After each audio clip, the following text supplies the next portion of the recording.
O mundo do boxe é repleto de talentos, mas poucos pugilistas com potencial são realmente bem lapidados. A luta entre Marvin Hagler e Thomas Hearns serve para nos lembrar sobre o que acontece quando dois dos mais brilhantes de uma era entram em rota de colisão. E é justamente sobre esse confronto fantástico dos anos 80 que falarei hoje. Eu sou o Vini e este é o canal Coisa de Atleta. E para não ficar tomando tempo à toa, dá um like no vídeo, inscreva-se no canal para acompanhar meu conteúdo, ative o sininho e bora! Os anos 70 viram um domínio de ótimos lutadores nas categorias mais pesadas, como Muhammad Ali, George Foreman e Joe Frazier. Mas com a entrada para a década de 80, isso estava prestes a mudar. Logo no início da década, muitos espectadores começaram a prestar mais atenção nas categorias mais leves, que tinham nomes como Roberto Duran, Sugar Ray Leonard, Julio César Chávez e, claro, os dois que falarei hoje, Marvin Hagler e Thomas Hearns. Apelidado de Maravilhoso, Marvin Hagler havia iniciado sua gloriosa carreira profissional no ano de 1973, mas já possuía grande história em sua época no boxe amador. O lutador entrou no ano de 1985 com um cartel de 60 vitórias, 2 derrotas e 2 empates, sendo que havia acumulado uma sequência de 33 vitórias seguidas. Nessa época, Marvin era o campeão indiscutível dos pesos médios, que para quem não sabe é um título simbólico dado ao boxeador que conquistou todos os cinturões de sua categoria de peso. Os cinturões da WBA, WBC e da revista The Ring foram conquistados ao vencer Alan Minter em 1980. Além disso, Hagler se tornou o primeiro campeão peso médio da IBF em 1983 ao vencer Wilford Scipion. Sem dúvidas, esse pugilista já tinha uma bagagem incrível e estava com a moral lá em cima após defender seus títulos pela 10ª vez ao nocautear Mustafa Ramshaw poucos meses antes. O que nos leva ao seu desafiante da vez, Thomas Hearns. Assim como Marvin, Tommy, como também era chamado na época, fez uma boa fama no amador, vencendo 155 das 163 lutas que disputou, tornando-se profissional em 1977. Adentrando em 1985, Hearns era o campeão mundial da WBC e da revista The Ring nos super meio médios e havia acabado de defender seus cinturões contra Fred Hutchins no fim de 84. Thomas estava com um impressionante cartel de 40 vitórias e apenas uma derrota. Além disso, só 6 dessas vitórias terminaram em decisão. Ao invés de fazer como Marvin e tentar se tornar o campeão indiscutível de sua categoria, Thomas decidiu que era o momento de se aventurar nos pesos médios. Voltando um pouco no tempo, mais especificamente para o ano de 1982, uma luta entre Hagler e Hearns havia sido marcada para o mês de julho. No entanto, acabou sendo cancelada após Tommy quebrar o dedo mindinho de sua mão direita durante o treinamento. Naquela época foi dito que uma nova data seria escolhida para o confronto, mas isso nunca aconteceu, isto é, até 1985. Quando a notícia sobre Thomas Hearns estar decidido a subir de categoria veio à tona, imediatamente começaram as negociações para que o confronto entre os dois acontecesse. Após algumas semanas, o contrato foi assinado e a luta foi marcada para o dia 15 de abril de 1985 no Caesars Palace. Ambos os lutadores tinham seus próprios e únicos estilos de luta, o que deixava tudo ainda mais interessante. Marvin era canhoto, mas treinou como um destro durante a maior parte de sua vida, o que fez com que desenvolvesse a habilidade de trocar de postura facilmente em meio ao calor do combate. Não só isso, mas seu treinamento o fez desenvolver um jab muito pesado quando lutava como destro e o possibilitou a ter muito mais desenvoltura em suas combinações, visto que ambas as suas mãos eram letais. Quando você soma essa versatilidade e força bruta a um fantástico jogo de pés, fica fácil de entender como esse homem se tornou o rei de toda uma categoria de peso. Thomas possuía um estilo curioso e extremamente eficaz, onde utilizava 2 armas principais, o Pow and Jab e o Flicker Jab. O Pow and Jab era aparentemente um jab comum, mas seu diferencial é que Tommy o lançava com a mão aberta, mostrando sua palma para o adversário. Este movimento servia para travar o avanço do oponente ao obstruir sua visão, pois Hearns muitas vezes deixava seu braço estendido por um bom período de tempo até voltar à sua posição natural. O Flicker Jab era a ferramenta mais utilizada no arsenal de Thomas, que ao invés de ser um soco direto como o jab original, possuía um movimento meio jogado, como se estivesse apenas lançando sua mão contra seu oponente sem uma direção específica. Esse golpe pegava muitos de surpresa por conta de sua imprevisibilidade, pois assim como uma chicotada vindo em sua direção, você sabe que vai te acertar, mas não sabe nem onde nem por qual ângulo. Por fim, a carta na manga de Tommy era a Chopping Right, um direto de direita que, por conta da altura de Hearns, era lançado para baixo, acumulando mais força. Esse arsenal foi o responsável para que Thomas dominasse sua categoria de peso e fosse apelidado de Hitman, que significa algo como atirador ou matador. Ambos os lutadores treinaram com tudo que tinham para apresentarem a melhor performance possível. E quando o tão aguardado dia chegou, ninguém esperava o nível da selvageria que estava por vir.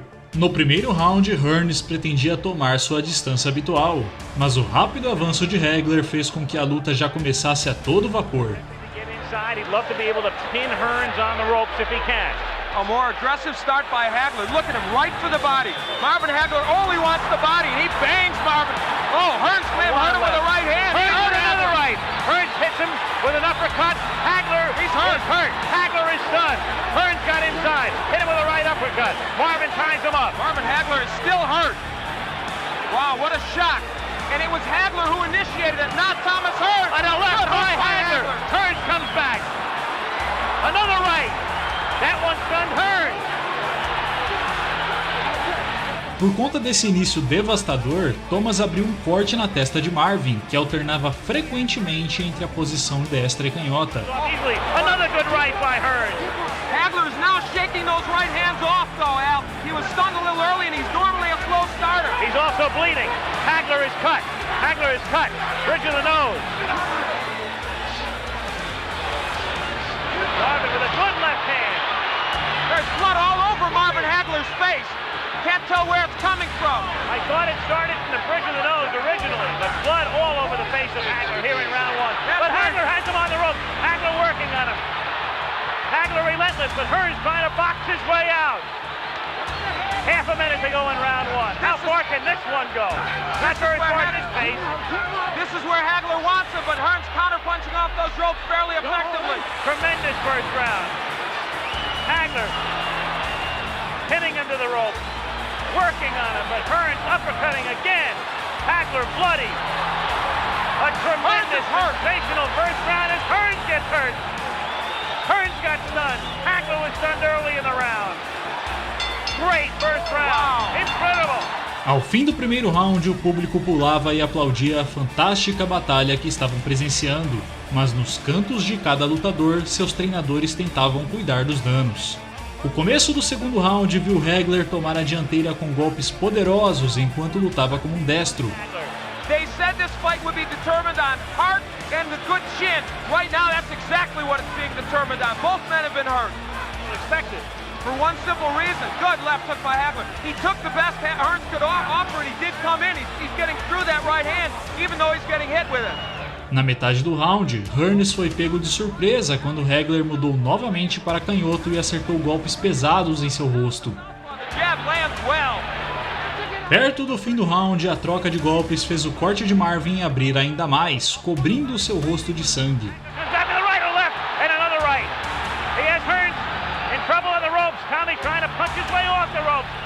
Hagler wants to keep him there, goes to the body. Hagler throws low blows. Marvin Hagler wants to turn this into an alley war, and he's done it. Another low blow. Richard Steele may take points away soon, but will it matter? Second round coming to an end. Hagler bloody, but very much unbound. End of round two.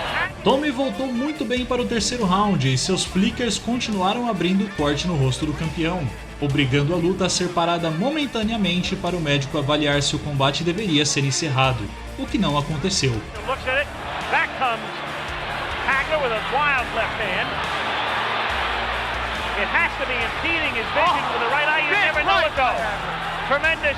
O Hitman parecia coordenar o ritmo da luta, mas os golpes pesados do maravilhoso Marvin Hagler mostraram o contrário. Another right hand. Hearns turns his back, takes another right.